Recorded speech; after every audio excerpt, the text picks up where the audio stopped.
Mi padrastro cree que es el dueño de la casa que heredé de mi difunto padre, y decidió imponer sus propias reglas. Así que lo eché a él y a sus hijos, pero mi madre se fue con ellos. Ahora están exigiendo dividir mi propiedad. Todavía puedo ver con claridad la expresión de Roberto al recibir la carta de desalojo. Su rostro cambió del desconcierto a la furia en apenas unos segundos. Apretó el papel con tal fuerza que lo arrugó por completo, y me señaló con el dedo, visiblemente temblando de rabia. Mi nombre es Carlos Mendoza, tengo 28 años, y hasta hace 3 semanas, vivía con mi madre Elena, mi padrastro Roberto y sus 2 hijos, Javier y Lucía. Todos en la misma casa que mi padre me dejó al morir hace ya 10 años. Mi padre había sido claro y específico en su testamento. La propiedad era exclusivamente mía, aunque mi madre tenía derecho a vivir allí el tiempo que deseara. Roberto apareció en nuestras vidas cuando yo tenía 16 años. Al principio, parecía un buen tipo. Era amable con mi madre y trataba de ser respetuoso conmigo. Sin embargo, todo cambió cuando cumplí 25 y comencé a trabajar en una constructora. De pronto, Roberto empezó a comportarse como si la casa le perteneciera. Lo primero fueron pequeñas molestias. Movía mis cosas sin decirme nada, usaba mi estudio para sus reuniones laborales e invitaba a sus amigos los fines de semana sin previo aviso. Luego impuso reglas. No podía recibir visitas después de las 9 de la noche. Tenía que pedir permiso para usar el jardín los domingos. Incluso instaló cámaras de seguridad en las áreas comunes. Tu padre querría que cuidara esta casa como si fuera mía, me dijo una vez cuando lo enfrenté. Esa frase me hizo hervir por dentro. Mi padre jamás habría aceptado que este hombre me tratara como un huésped en lo que era mi hogar. El punto de ruptura fue cuando descubrí que había vaciado el trastero donde conservaba las cosas de mi padre, sus libros, su colección de relojes antiguos, los álbumes familiares. Todo había sido tirado o donado, según él, porque solo ocupaban espacio. ¿Dónde están las cosas de mi padre?, le pregunté, intentando mantener la calma. Las doné a la caridad. Ya era hora de deshacernos de esa basura, respondió sin levantar la vista de su teléfono. ¿Con qué derecho tocas las pertenencias de mi padre? Mi voz temblaba. Con el derecho que me da ser el hombre de esta casa. Deberías agradecerme por mantener este lugar en pie durante todos estos años. Esa noche no pude dormir. Sentía que, con cada día que pasaba, Roberto borraba más la huella de mi padre de la casa que él mismo construyó para nosotros. A la mañana siguiente, tomé una decisión. Revisé el testamento y los documentos legales. Consulté a un abogado para entender con exactitud mis derechos. Él fue claro, la propiedad era totalmente mía, sin condiciones, salvo el derecho vitalicio de mi madre a residir allí. Roberto no tenía ningún respaldo legal. ¿Puedo pedirles que se vayan?, pregunté. Por supuesto. Tienes todo el derecho, excepto con tu madre. Con su ayuda, redacté una carta formal exigiendo a Roberto y sus hijos que desalojaran la vivienda en un plazo de 15 días. Su reacción fue justo la que imaginé, incredulidad seguida de furia. ¿Te has vuelto loco?, gritó. No puedes echarnos. Esta casa es tan mía como tuya. No, Roberto. Esta casa nunca fue tuya. Es mi herencia. Y tengo los documentos que lo prueban. Se burló de mí. Tu madre no permitirá esto. Ella elegirá a su esposo, no a un malagradecido como tú. Esas palabras dolieron más de lo que imaginaba. Sabía que podían ser ciertas. Durante años, mi madre prefirió evitar conflictos con tal de mantener la paz. Pero esta vez era distinto. Esta vez, la ley estaba de mi lado. Los siguientes 15 días fueron un suplicio. Roberto manipulaba a mi madre, repitiendo que yo los estaba dejando en la calle, que era un desagradecido después de todo lo que le había hecho por la casa. Javier y Lucía apenas me dirigían la palabra. Caminaban a mi lado como si no existiera. Lo más doloroso fue ver a mi madre llorando cada noche, dividida entre su esposo y su hijo. Intenté explicarle que ella podía quedarse, que esta casa también era suya, pero Roberto siempre intervenía, distorsionando mis palabras. El día del desalojo finalmente llegó. Contraté a un cerrajero para cambiar las cerraduras en cuanto se fueran. Roberto y sus hijos empacaron en silencio, lanzándome miradas llenas de resentimiento. Mi madre estaba de pie en la puerta, con una pequeña maleta. «Mamá, tú no tienes que irte», le dije con el corazón encogido. «Esta casa también es tu hogar». Me miró con los ojos hinchados de tanto llorar. «No puedo creer que le hagas esto a mi familia. Me voy con Roberto y mis otros hijos». ¿Otros hijos? Esa frase me partió en dos. Yo era su único hijo biológico. Javier y Lucía jamás me consideraron parte de su familia, y ahora mi propia madre me colocaba al margen. Observé cómo se marchaban desde la ventana. Por primera vez en años, el silencio reinaba en la casa. Debería haber sentido paz, pero lo único que sentía era un abismo en el pecho. 2 días después, recibí una notificación judicial. Roberto estaba demandando por la mitad de la propiedad, alegando que mi madre tenía derechos como viuda y que, por ser su actual esposo, él tenía derecho a esa parte.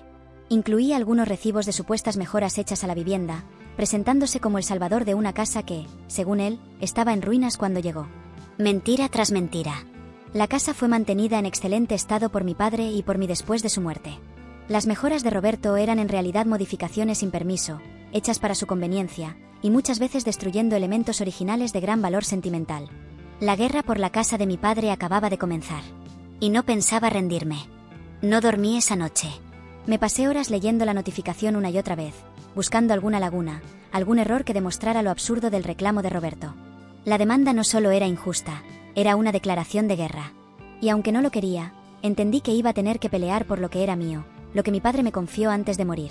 A la mañana siguiente fui al despacho del abogado con el documento en la mano. Él lo leyó con el ceño fruncido, y al terminar, negó lentamente con la cabeza. Esto es un intento desesperado por ganar algo a lo que no tiene derecho, me dijo, pero no podemos subestimarlo. A veces las personas no buscan ganar, buscan hacer daño. Y eso era exactamente lo que sentía. Roberto no buscaba quedarse con la casa. Lo que realmente quería era castigarme por haberlo desafiado. Quería desgastarme emocional y económicamente, hacerme pagar por haberle recordado que nunca fue el dueño, que siempre vivió bajo techo ajeno. En los días siguientes comenzaron a llegar más sobres. Citas judiciales, citaciones para mostrar documentos, hasta un reclamo por daño emocional que supuestamente su hija Lucía había sufrido durante el desalojo. No podía creer lo bajo que estaban dispuestos a caer. Contraté a un segundo abogado, uno con experiencia en litigios familiares.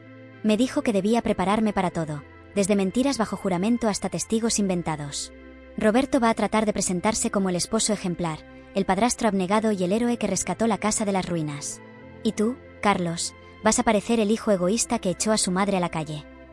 Aquello me dolió más de lo que quería admitir. Porque, en el fondo, parte de mí temía que eso fuera lo que mi madre también pensaba. No respondía a mis mensajes. No contestaba las llamadas. El número de ella todavía estaba guardado como mamá en mi teléfono, pero ya no se sentía como tal. Una tarde fui hasta la casa de una tía lejana donde sabía que se estaban quedando, y al llegar, la vi por la ventana del comedor. Estaba riendo con Roberto, como si nada hubiera pasado. Como si el dolor, la división y la traición no pesaran sobre sus hombros. Toqué el timbre, una vez, 2 veces. Fue Lucía quien abrió. Me miró de arriba abajo como si yo fuera un extraño. «¿Qué haces aquí?», me soltó sin rodeos. «Vine a hablar con mi madre. Ella no quiere verte». Y cerró la puerta.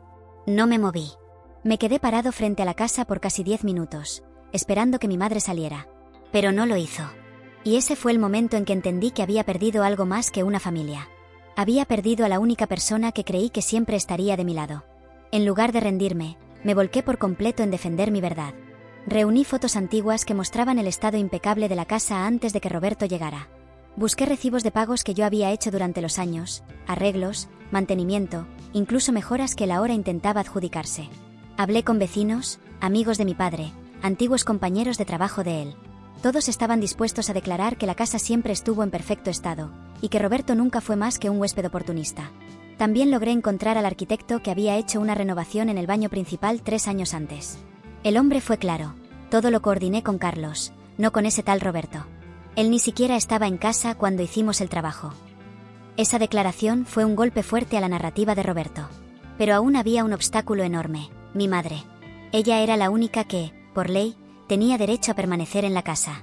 Y si testificaba en su contra, o peor, a favor de Roberto, el proceso podría alargarse por años. Una noche, mientras repasaba los documentos con mi abogado, él me preguntó algo que me hizo detener todo. «Carlos, ¿estás seguro de que quieres seguir con esto? Puedes llegar a un acuerdo, cederles algo, evitarte años de pleito». Lo miré y respondí sin dudar. Mi padre me dejó esta casa con la esperanza de que tuviera un hogar donde construir mi vida. No la voy a regalar. No después de todo lo que hicieron. Esa noche decidí que no iba a detenerme. No iba a permitir que el hombre que tiró a la basura los recuerdos de mi padre, que manipuló a mi madre, y que ahora quería robarme lo último que quedaba de mi infancia, ganara. Podía perder mucho, sí. Tiempo, dinero, paz. Pero si no defendía esto, sentía que traicionaría no solo a mi padre, sino a mí mismo. Y aún no sabía que Roberto tenía una última jugada escondida. Una jugada que pondría a prueba todo lo que yo creía saber sobre mi familia. 3 días después, recibí una llamada inesperada. Era Marta, Una antigua amiga de mi madre. No hablábamos desde que yo era adolescente, pero su voz sonaba firme, casi apurada. Carlos, tengo que mostrarte algo. No quiero meterme en tu vida, pero creo que necesitas ver esto. Me citó en una cafetería lejos del centro, como si quisiera evitar miradas indiscretas. Cuando llegué, ya estaba sentada con un sobremanila en la mesa. Su rostro denotaba preocupación. Me senté frente a ella, con una mezcla de ansiedad y sospecha. ¿De qué se trata?, pregunté sin rodeos. Marta deslizó el sobre hacia mí. Tu madre me pidió hace años que guardara estos papeles por si algún día pasaba algo grave. Me dijo que si alguna vez sentías que todo estaba en tu contra, te los diera. Con manos temblorosas, abrí el sobre. Dentro había copias de documentos notariales, fotografías antiguas y lo más impactante, una carta con la letra de mi madre. La carta estaba dirigida a mí. Empezaba con un: si estás leyendo esto, es porque algo se ha salido de control. A medida que leía, las palabras parecían golpearme una tras otra. En la carta, mi madre explicaba que había sospechado desde hacía años que Roberto no estaba con ella por amor, sino por interés. Que había visto actitudes que la hacían dudar, como esconder facturas, registrar cosas a su nombre sin consultarla, manipular conversaciones frente a otros. Pero también confesaba su miedo. Miedo a quedarse sola, miedo a enfrentar un escándalo, miedo a la culpa. No sé si alguna vez tendré el valor de enfrentar esto, escribía, pero si tú lo haces, quiero que sepas que confío en ti más de lo que jamás he dicho en voz alta. Tuve que parar de leer. El nudo en la garganta no me dejaba seguir. Marta me puso una mano en el brazo. Yo le dije muchas veces que lo enfrentara, que hablara contigo, pero ella no podía. Tomé aire. ¿Por qué ahora? ¿Por qué me das esto ahora? Marta bajó la mirada. Porque Roberto la está llevando más lejos de lo que jamás imaginamos. Y porque tu madre ya no parece ella. Está apagada, confundida, como si estuviera atrapada en una red de la que no sabe cómo salir. Aquella conversación cambió el curso de todo. Llevé los documentos a mi abogado y su reacción fue clara. Esto podría voltear el caso si tu madre accede a testificar que la carta es suya. Pero convencerla iba a ser otra batalla. No podía simplemente llegar con la carta y esperar que lo admitiera todo frente a un juez. Sabía que estaba emocionalmente manipulada, y que cualquier movimiento en falso solo fortalecería la narrativa de Roberto. Así que decidí usar una estrategia distinta, buscar grietas en la fachada de perfección que Roberto había construido. Empecé por lo más evidente, los recibos que él presentó como pruebas de mejoras. Muchos estaban a nombre de terceros. Algunos eran facturas duplicadas. Había uno, incluso, que correspondía a una ferretería de otra ciudad. Y al revisar con más detalle, descubrí algo insólito, un documento de compra de materiales firmado por Carlos Mendoza, con una firma que claramente no era la mía. Habían falsificado mi firma. Ese fue el punto de quiebre. Con esa prueba, ya no se trataba solo de una disputa familiar. Estábamos hablando de fraude. El abogado sonrió por primera vez en semanas. Esto cambia todo. Si lo presentamos ante el juez, no solo se desacredita su demanda, podríamos iniciar una contrademanda por falsificación y fraude procesal. Pero antes de lanzar el golpe final, necesitábamos más. Algo que lo dejara sin posibilidad de defensa. Fue entonces cuando recordé las cámaras de seguridad que él mismo había instalado años atrás. La mayoría habían sido removidas, pero una, en el pasillo trasero, jamás se desconectó. Revisé los registros y encontré algo devastador. Un vídeo de 3 meses atrás, donde se veía claramente a Roberto entrando en mi estudio mientras yo no estaba. Lo revisaba todo. Abría cajones, tomaba fotografías de documentos. En un momento, incluso tomaba un sello con mi nombre y lo presionaba contra una hoja. El vídeo era nítido. El ángulo perfecto. Y ese archivo sellaba su destino. Pero aún había algo que no me dejaba tranquilo. Mi madre. ¿Qué tan consciente estaba ella de todo esto? ¿Seguía siendo víctima o había cruzado el umbral hacia cómplice? La respuesta llegó antes de lo esperado. Una noche, mientras cenaba solo, sonó el timbre. Era ella. Pálida, con el cabello recogido sin cuidado, y una expresión agotada. ¿Puedo pasar?, me preguntó con voz casi inaudible. Asentí, todavía sin entender qué estaba ocurriendo. Nos sentamos en la sala, en completo silencio por unos minutos. Entonces habló. Sé lo que está haciendo Roberto. Lo he sabido desde hace tiempo. Pero no me atrevía a decirlo. Pensé que si me quedaba callada, todo pasaría. Que si fingía que no veía, no se volvería real. Sus ojos estaban llenos de lágrimas. Esa carta, ¿la encontraste? Asentí. Marta me la dio. Me pidió que la escribiera. Dijo que si yo no tenía el valor de hablar, algún día tú lo harías. Me tomó la mano. Carlos, me equivoqué. Y no espero que me perdones. Pero quiero ayudarte a detener esto. Esa fue la primera vez, en muchos años, que sentí que tenía a mi madre de vuelta. No a la mujer que había elegido a un hombre antes que a su hijo, sino a la mujer que mi padre amó y que yo había extrañado tanto. Al día siguiente, se presentó voluntariamente en el despacho del abogado. Validó la carta con su testimonio. Contó todo lo que sabía. Incluso reveló que Roberto había amenazado con dejarla si testificaba en mi favor. Su declaración fue lapidaria. Y cuando su testimonio se sumó a la carta, al vídeo y a las pruebas de fraude, el caso se volteó por completo. El juez ordenó una revisión formal del reclamo de Roberto, y se abrió una investigación penal por falsificación de documentos. Aún faltaban audiencias, trámites, procesos. Pero por primera vez, no me sentía solo. La guerra por la casa de mi padre ya no era solo mía. Ahora tenía a mi madre a mi lado, a la verdad de mi parte, y una convicción que nadie me podía arrebatar. Nunca dejaría que la memoria de mi padre fuera pisoteada por alguien que solo supo fingir ser parte de nuestra familia. El día de la primera audiencia llegó más rápido de lo que esperaba. Me presenté con el abogado a las 8 de la mañana, traje impecable, carpeta en mano y el corazón latiendo como tambor de guerra. Afuera del juzgado ya estaba Roberto con su abogado. Llevaba ese aire arrogante de siempre, como si nada pudiera tocarlo. Pero esta vez había algo distinto en su mirada. No era solo desprecio, era nerviosismo. Tal vez intuía que ya no controlaba el tablero. Mi madre llegó minutos después. Caminó directo hacia mí sin mirar a Roberto. Me abrazó en silencio. Ese gesto, tan simple, hizo más por mi estado emocional que todas las estrategias legales. Era ella quien más me preocupaba. Sabía que iba a ser difícil para ella hablar en voz alta lo que había guardado por años. Entramos a la sala. El juez era un hombre de rostro serio, curtido en años de disputas familiares. Comenzó el procedimiento dando la palabra al abogado de Roberto, quien rápidamente trató de pintar un cuadro en el que él era un benefactor generoso que había invertido tiempo y dinero en una propiedad abandonada por un hijo ingrato. Las palabras eran cuidadosas, manipuladoras, diseñadas para provocar empatía. Roberto asentía con cada frase, como si lo que escuchábamos fuera la más pura verdad. Cuando llegó nuestro turno, mi abogado fue al grano. Presentó los documentos de propiedad, el testamento de mi padre, los pagos realizados por mí, y luego, una a una, las pruebas que desmontaban el relato de Roberto. Las facturas falsas, el vídeo de vigilancia, la carta escrita por mi madre. Hubo un murmullo en la sala cuando se mencionó la falsificación de mi firma. El abogado de Roberto intentó protestar, pero el juez lo detuvo. Tendrá su oportunidad para responder. Ahora siéntese. La tensión se podía cortar con un cuchillo. Llegó el momento de los testimonios. Llamaron a mi madre. Respiró hondo, se levantó y caminó al estrado como si cargara una montaña sobre los hombros. La vi tomar asiento, mirar al juez, y luego a Roberto. Entonces empezó a hablar. Su voz temblaba al principio, pero con cada palabra iba ganando firmeza. Mi esposo actual, Roberto, no tiene ningún derecho sobre esa propiedad. Nunca contribuyó a ella de la manera en que dice. Las mejoras que menciona fueron decisiones unilaterales, hechas sin consultar a Carlos, y muchas veces con el objetivo de adaptar la casa a su comodidad, no a la de todos. El juez tomó nota mientras ella hablaba.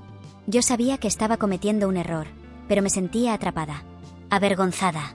Por años permití que mi hijo fuera desplazado en su propio hogar, y eso es algo con lo que tendré que vivir. Cuando terminó, la sala estaba en silencio. Incluso Roberto evitaba mirarla. El juez pidió un receso. Salí al pasillo con mi madre. Nos miramos sin decir palabra, pero el silencio entre nosotros ya no era de distancia, era de reconciliación. Gracias, le dije. Ella bajó la cabeza. Perdóname por no haberlo hecho antes. Después del receso, volvimos a la sala. El juez hizo un breve resumen de lo presentado y aclaró que la demanda de Roberto no tenía sustento legal. Pero agregó algo más. Dada la presentación de pruebas que sugieren la posible comisión de delitos como falsificación de firma y fraude documental, este tribunal derivará el caso a la fiscalía correspondiente para su evaluación penal. Las palabras dejaron a Roberto congelado. Lo miré fijamente. Por primera vez, lo vi sin su disfraz de autoridad, sin su falsa postura de patriarca. Era solo un hombre común, atrapado por sus propias mentiras. Afuera, al salir del juzgado, intentó acercarse a mi madre. Ella dio un paso atrás. No vuelvas a buscarme. Esa frase marcó el cierre de una etapa. No necesitaba decir más. Había elegido, al fin, con quién estar. Caminamos juntos hasta el auto. Yo conducía, ella en el asiento del copiloto, y por primera vez en mucho tiempo, no había tensión entre nosotros. Solo silencio, pero esta vez un silencio en paz. Cuando llegamos a casa, ella me pidió que la dejara sola un momento en la habitación de mi padre. Se quedó allí más de una hora. Cuando salió, Me abrazó sin decir nada. Entendí que había llorado. Tal vez se despidió de algo, o tal vez se reconectó con lo que había olvidado. Esa noche, mientras cenábamos juntos, me dijo algo que nunca voy a olvidar: tu padre estaría orgulloso de ti. Y en ese momento, supe que todo había valido la pena. No solo por la casa, sino por recuperar algo más valioso: la verdad, la dignidad y la parte de mi familia que aún quedaba intacta. Pero todavía no era el final. Roberto no se iría sin intentar una última jugada. Y esta vez, ya no se trataría de papeles ni de audiencias. Sería algo más retorcido. Algo que pondría en riesgo más que la casa. Y yo tendría que estar listo para lo que viniera. 2 semanas después de la audiencia, cuando creí que la tormenta había pasado, un sobre sin remitente apareció en la puerta de la casa. No era una citación ni una notificación judicial.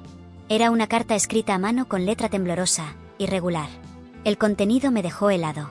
Carlos, tal vez creas que ganaste, pero esto aún no termina.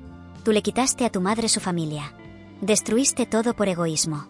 Si crees que me voy a quedar de brazos cruzados, te equivocas. Esto apenas comienza. No había firma, pero no la necesitaba. Cada palabra llevaba la marca de Roberto. Esa mezcla de manipulación, victimismo y amenaza apenas velada era inconfundible. Guardé la carta en una carpeta con el resto de la documentación, pero el nudo en el estómago no desapareció. Algo en ese mensaje me hizo pensar que esta vez no hablaba solo por hablar. Esa misma noche, mientras regresaba del supermercado, noté un coche estacionado frente a mi casa. No era del vecindario. Las luces estaban apagadas, y el motor encendido. Al acercarme, el vehículo arrancó de golpe y se perdió entre las calles. Al día siguiente, encontré el buzón forzado. No se habían llevado nada, pero alguien lo había intentado abrir. Y luego comenzaron las llamadas anónimas. Números desconocidos que colgaban al segundo tono. Una sensación de inseguridad se apoderó de mí. Ya no era solo una guerra legal. Se estaba convirtiendo en una persecución silenciosa. Instalé cámaras nuevas, reforcé las cerraduras y hablé con un oficial amigo que me sugirió levantar una denuncia preventiva por acoso. Pero no tenía pruebas suficientes, solo intuiciones. El verdadero golpe llegó una semana después. Una inspección sorpresa de servicios sociales. Una mujer y un hombre con placas oficiales se presentaron en la casa diciendo que habían recibido una denuncia por condiciones de vida inseguras y presunto maltrato a una persona mayor. Pensé que era una broma. Pero no lo era. Querían hablar con mi madre. Evaluar si estaba siendo forzada a quedarse conmigo, si estaba medicada en contra de su voluntad, si sufría maltrato psicológico. Me quedé sin palabras. Mi madre, aunque nerviosa, los recibió con calma. Respondió a todo con claridad. Les mostró la casa, les ofreció té, incluso les enseñó las pruebas médicas recientes que demostraban que estaba perfectamente. Antes de irse, uno de ellos se me acercó y me dijo en voz baja: lo siento. A veces estas denuncias llegan con mala intención. Pero estamos obligados a verificar.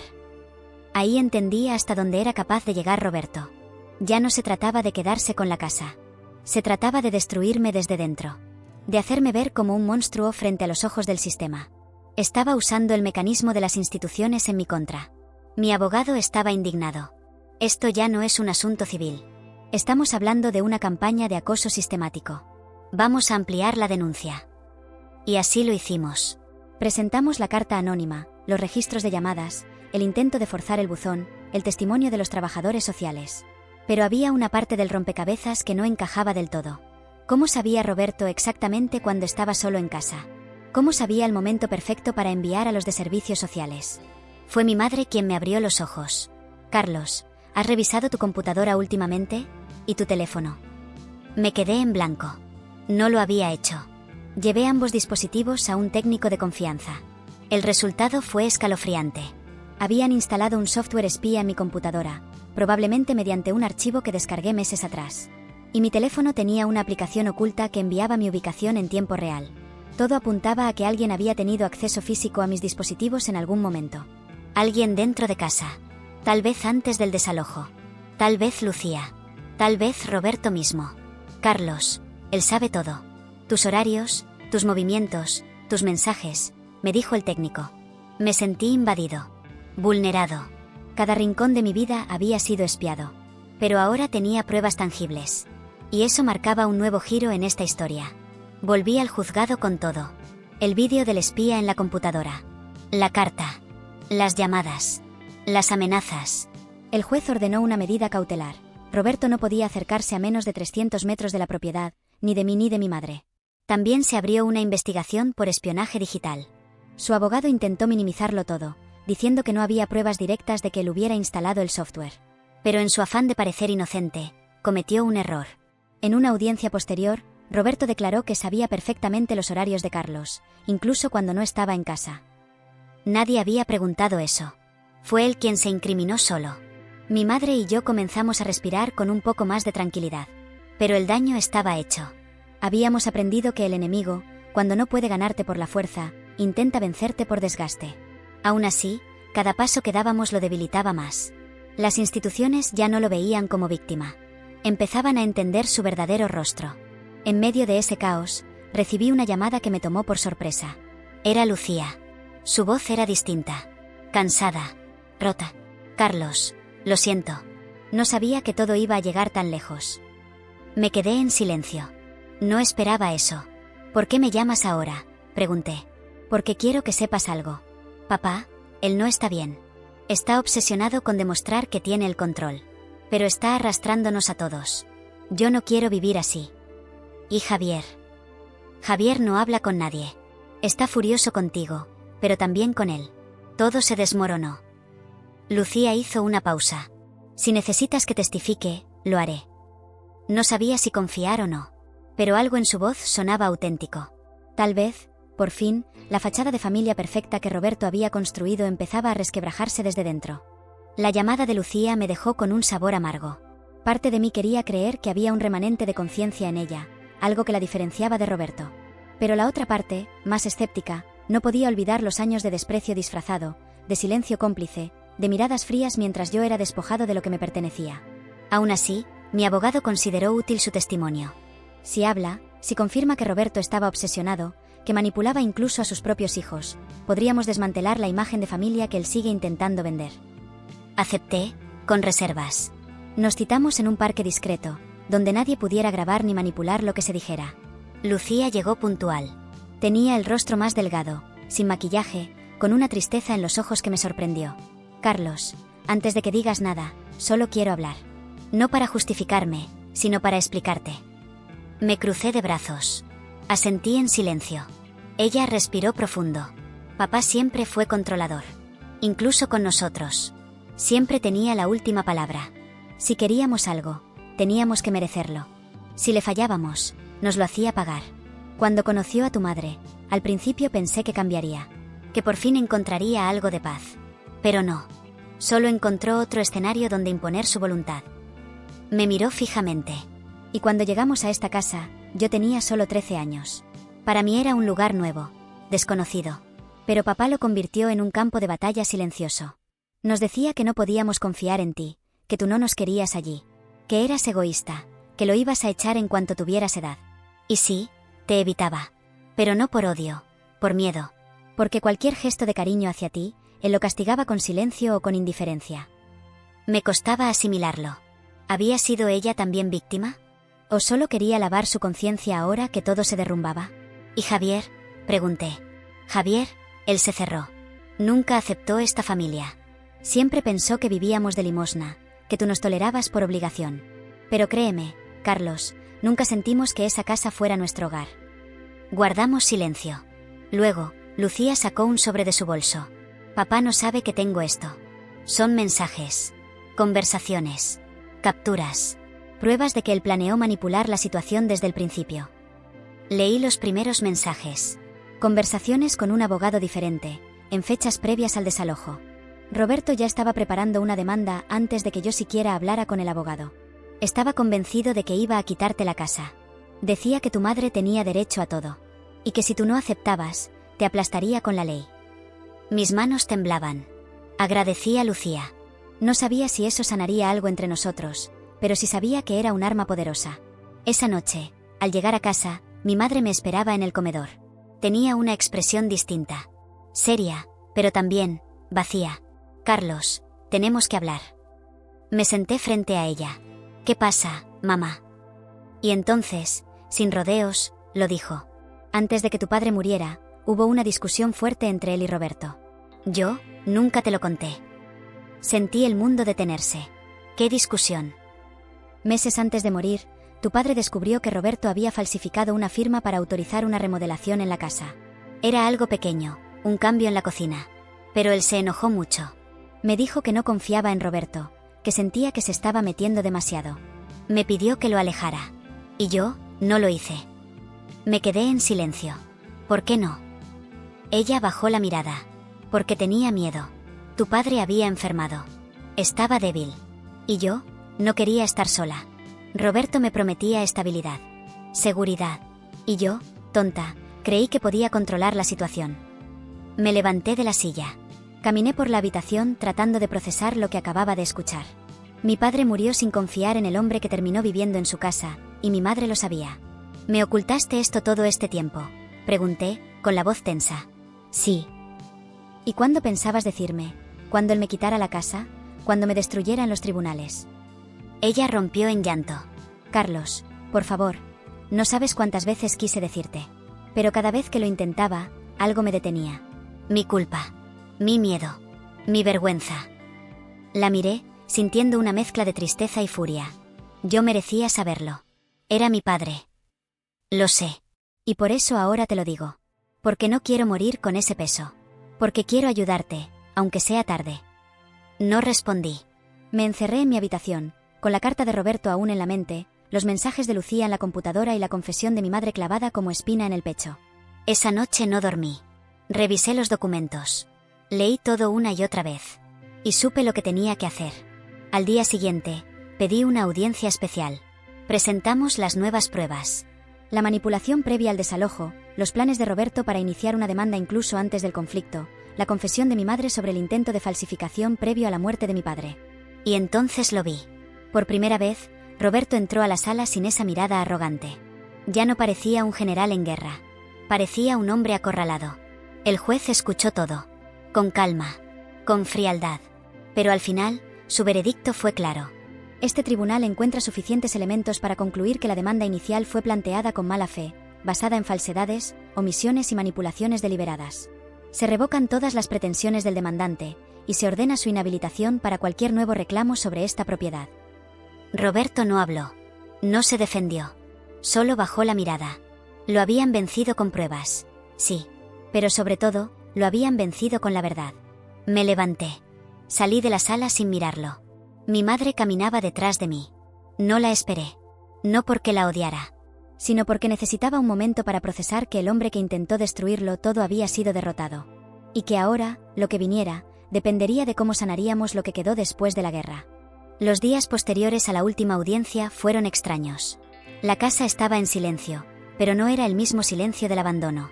Era un silencio diferente, como el que queda después de una tormenta que arrasa con todo. No había gritos, ni pasos ajenos, ni puertas cerrándose con rabia. Pero tampoco había paz. Había eco. Había vacío. Me levantaba cada mañana en automático. Preparaba café, revisaba documentos, escuchaba los mensajes del abogado, pero dentro de mí algo se había apagado. La batalla había terminado. Sí. Legalmente, Roberto ya no tenía ningún derecho sobre la casa. No podía acercarse a menos de 300 metros. Las pruebas lo habían dejado sin opciones. Su imagen estaba destruida. Incluso su abogado renunció poco después. Pero eso no significaba que todo estuviera bien. Lo que más dolía no era su traición. Era lo que se llevó consigo, la relación con mi madre, la confianza rota, los recuerdos arruinados.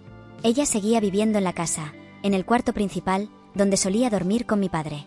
Pero desde su confesión, algo cambió entre nosotros. No peleábamos. No discutíamos. Pero tampoco hablábamos mucho. Las conversaciones eran breves, prácticas.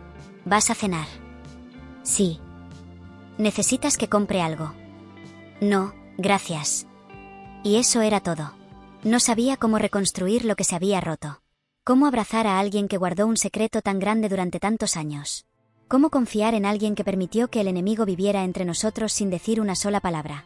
Una noche me senté frente al retrato de mi padre. Aquel que colgaba en la sala desde que tengo memoria. Lo miré largo rato. Le hablé en silencio. Lo logré, papá. Lo saqué de aquí. Nadie más va a borrar tus cosas.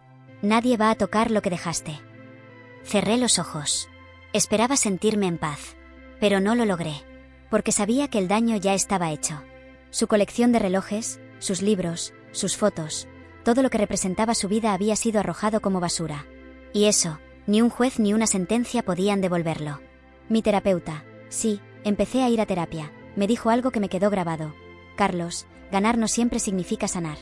A veces se gana para cerrar un ciclo, pero sanar es otro proceso. Al principio no entendí del todo. Pero con el tiempo, sus palabras empezaron a tener sentido. Empecé a salir a caminar. A leer libros que no tuvieran que ver con leyes o testamentos. A cocinar solo por el gusto de hacerlo. Y, poco a poco, el peso empezó a soltarse.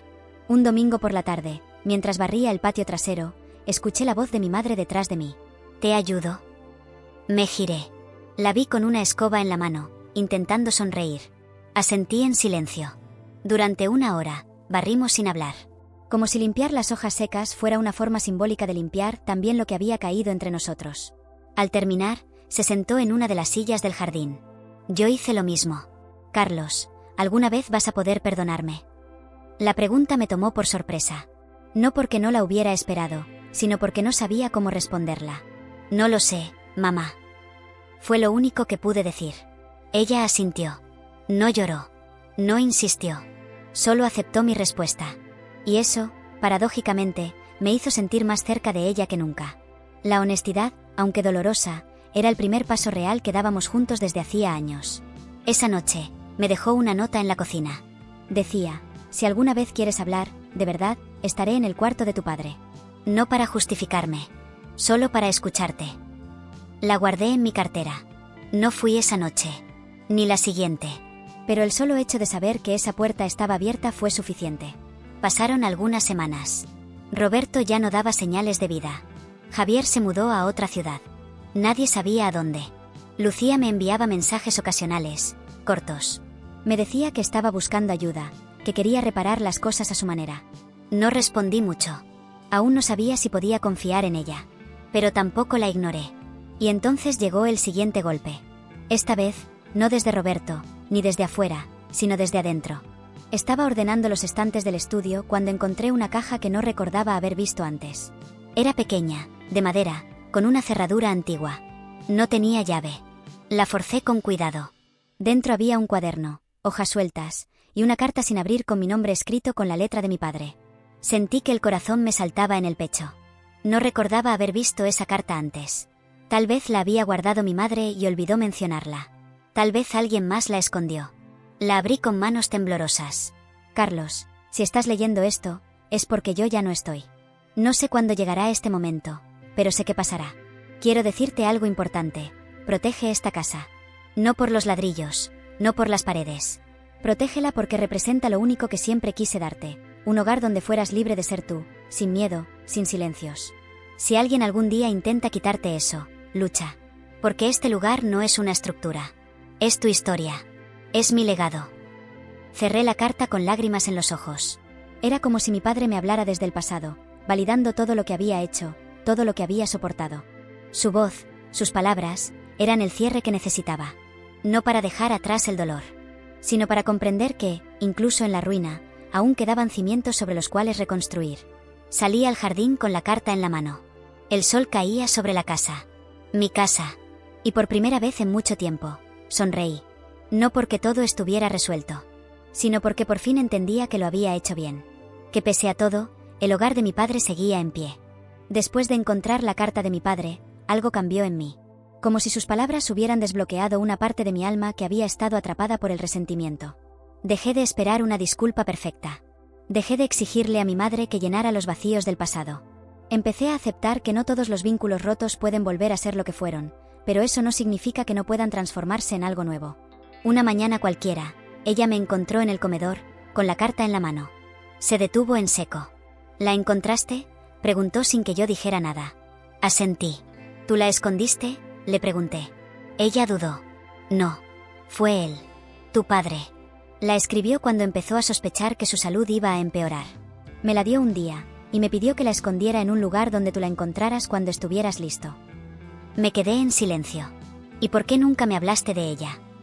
Porque tenía miedo de que no estuvieras preparado. Y también, porque al leerla yo misma me sentía juzgada. Aquella confesión no era una excusa. Era, simplemente, humana.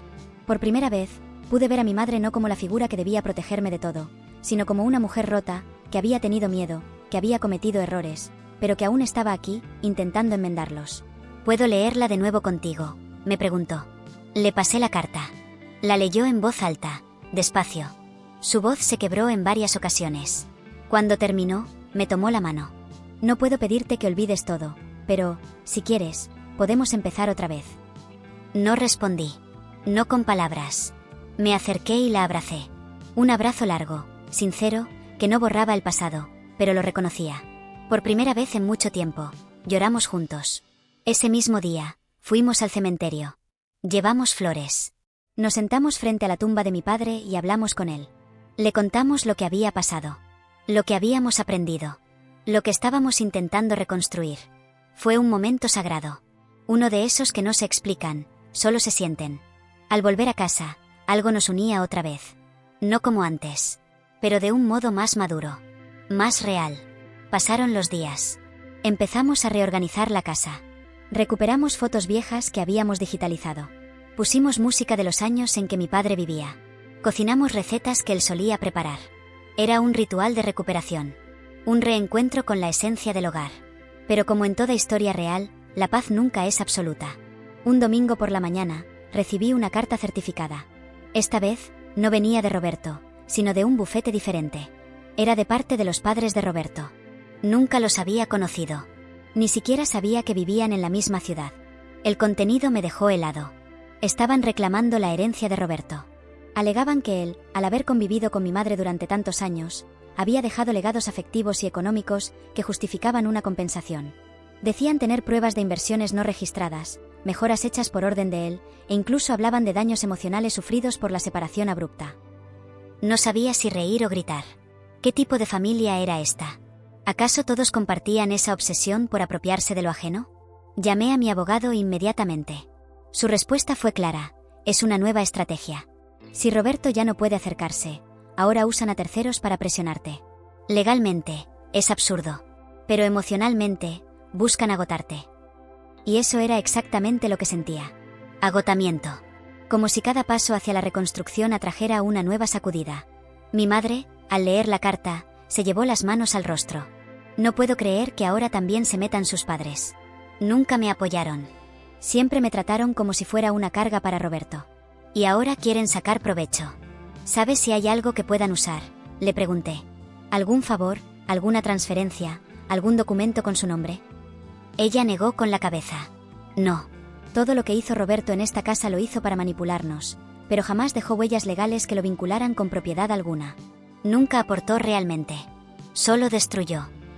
El abogado preparó una respuesta formal, contundente, rechazando cualquier reclamo y dejando constancia de que cualquier insistencia futura sería considerada acoso legal. Aún así, esa carta removió viejas heridas. Me hizo cuestionar si alguna vez lograría cerrar por completo este capítulo. Esa noche, mientras cenábamos, mi madre dijo algo que no esperaba. «Carlos, he estado pensando en irme unos meses». La miré sorprendido. ¿Por qué? Para que puedas tener espacio. Para que respires. Y para que yo también me mire desde fuera. Siento que todavía estoy estorbando aquí. No estás estorbando, respondí casi sin pensar. Pero tampoco quiero que te vayas si lo estás haciendo por culpa. Ella sonrió. No es culpa. Es responsabilidad. A veces sanar también implica distancia. No como castigo, sino como cuidado. Acepté. Me costó. Pero lo entendí. Al día siguiente, la ayudé a empacar. Se iría a casa de una prima en otro estado. Nos abrazamos en la puerta. «Te amo, mamá». «Y yo a ti, hijo. Gracias por darme otra oportunidad». Me quedé solo otra vez. Pero esta vez, la soledad no dolía. Era un espacio de reflexión, de renovación. Limpié la casa a fondo. Pinté una de las paredes. Reorganicé la biblioteca. Y por primera vez en años, escribí. No por obligación. No por defensa legal. Escribí una carta a mi padre. Una carta que nunca enviaría, pero que necesitaba sacar de mi pecho. Le conté todo. Y al final, le prometí algo. Esta casa va a volver a ser lo que fue. Un hogar. Aunque tenga que construirlo desde las ruinas. Y justo cuando creía que lo más duro había pasado, sonó el timbre. Abrí la puerta. Era Lucía. Era Lucía. De pie en la entrada, con la misma mirada cansada que aquella vez en el parque, pero ahora había algo más, un matiz de determinación. Llevaba un pequeño bolso colgado del hombro y sostenía una carpeta entre las manos. ¿Puedo pasar?, preguntó. Dudé. No porque tuviera miedo, sino porque no sabía si estaba listo para recibir más fantasmas del pasado. Pero algo en su tono, en su postura, me dijo que esta vez venía sin máscaras. Asentí y le abrí la puerta. Nos sentamos en la sala. No ofrecí café ni agua. Ella tampoco pidió nada. Carlos, no vengo a molestar. No vengo a justificar lo que pasó. Solo vengo a cerrar mi parte de esta historia. Me entregó la carpeta. Dentro había una carta firmada por ella y una declaración jurada, escrita de su puño y letra, donde dejaba constancia de todo lo que había presenciado durante su vida con Roberto: manipulaciones, mentiras, control psicológico. También admitía que durante años creyó que yo era el problema, solo para descubrir con los años que había sido otro peón más en la estrategia de su padre. Es lo menos que puedo hacer, dijo. No quiero volver a vivir en esta ciudad. No quiero nada de esta casa. Solo quiero saber que, en parte, ayudé a reparar el daño. Me quedé en silencio. Parte de mí quería decirle que ya era tarde, que nada de eso podía devolver lo perdido. Pero otra parte, más madura, más serena, entendía que no todas las disculpas vienen cuando uno las espera, y que a veces el perdón no es un acto, sino un proceso. Gracias, dije finalmente. No sé qué haré con esto, pero lo valoro. Lucía asintió. Se levantó. Y justo antes de irse, se volvió hacia mí. Carlos, él nunca pudo con tu silencio. Siempre lo desesperó que tú no jugaras su juego. En eso, fuiste más fuerte que todos nosotros. Y se fue. Cerré la puerta y me senté en la sala, carpeta en mano. El peso de la historia que habíamos vivido era abrumador. Cada rincón de la casa guardaba una huella, una cicatriz, un susurro de lo que habíamos atravesado. Pero por primera vez, ya no dolía tanto. Era como si poco a poco todo estuviera encontrando su lugar. Me levanté. Fui al estudio. Encendí la computadora. Abrí un documento nuevo y empecé a escribir. No sobre la historia legal. Ni sobre Roberto. Ni sobre mi madre. Escribí sobre mi padre. Sobre lo que había significado para mí. Sobre su risa, sus consejos, la forma en que arreglaba cosas con calma, como si el tiempo no existiera. Recordé cómo me enseñó a andar en bicicleta. Cómo me abrazó el día que saqué mi primer 10 en matemáticas. Cómo me dijo que la casa no era solo cemento y madera, sino un refugio del mundo. Y entonces supe lo que haría. Restauraría la casa. No solo pintarla o reparar lo dañado. Haría un homenaje a su memoria. Pondría en el recibidor un mural con fotos suyas. Volvería a construir la biblioteca con réplicas de los libros que perdió. Recuperaría la esencia de lo que él quiso que esta casa representara. Un lugar donde el amor no dependiera del control, donde la verdad no se escondiera en cajones, donde las heridas no se negaran, sino que sanaran. Empecé a trabajar en ello de inmediato. Contraté a un carpintero que conocía a mi padre. A una decoradora que había trabajado con él años atrás. A un pintor local que se ofreció a hacer el mural gratis cuando escuchó la historia. Cada rincón se llenó de sentido. Mientras tanto, mi madre me enviaba cartas. Cartas sinceras. Cartas donde me contaba cómo se sentía, cómo estaba trabajando en sí misma, en terapia, en su relación con la culpa. Me hablaba de su infancia, de su miedo al abandono, de las veces en que quiso decir la verdad pero no encontró el momento. Cada carta era un pedazo más del rompecabezas. No la respondía de inmediato, pero las guardaba todas. Y un día, sin planearlo, me encontré escribiéndole de vuelta. No con reproches, sino con recuerdos, con fragmentos de los buenos momentos, con preguntas sobre su vida, sus sueños, lo que había sido antes de todo esto. Ella volvió a casa meses después. No con una maleta ni con promesas. Volvió con humildad. Se quedó en la habitación de invitados. Y poco a poco, reconstruimos una convivencia basada en la verdad. Una tarde, mientras colgábamos fotos en el pasillo, mi madre me miró y dijo: «Tu padre estaría orgulloso de ti». Esta vez, no me quebré. Esta vez, lo supe. Lo sentí en cada rincón restaurado, en cada objeto devuelto a su sitio, en cada palabra dicha sin miedo. La casa volvió a ser un hogar. No porque todo estuviera perfecto, sino porque ya no había máscaras. Porque las heridas, aunque visibles, se llevaban con dignidad. Y porque el amor, aunque golpeado, había resistido. Semanas después, me invitaron a contar mi historia en una reunión vecinal sobre derechos de propiedad y abuso familiar. Acepté. Subí al pequeño escenario y hablé. No como víctima. No como héroe. Hablé como hijo. Como hombre. Como alguien que había tenido que pelear por el derecho a conservar su memoria. Al terminar, una mujer se me acercó. «Gracias», me dijo. Yo también viví algo parecido. Pero nunca me atreví a contarlo. Le sonreí. Le di la mano. Y entendí que mi historia, con todo su dolor, también podía ser luz para otros. Ese fue el verdadero cierre. No una sentencia judicial. No una puerta cerrada. Sino una ventana abierta. Una forma nueva de mirar lo vivido. Con cicatrices, sí. Pero también con esperanza. Y así fue como defendí no solo una casa. Defendí mi historia. Mi derecho a recordar. Mi derecho a sanar. Y mi derecho a seguir adelante.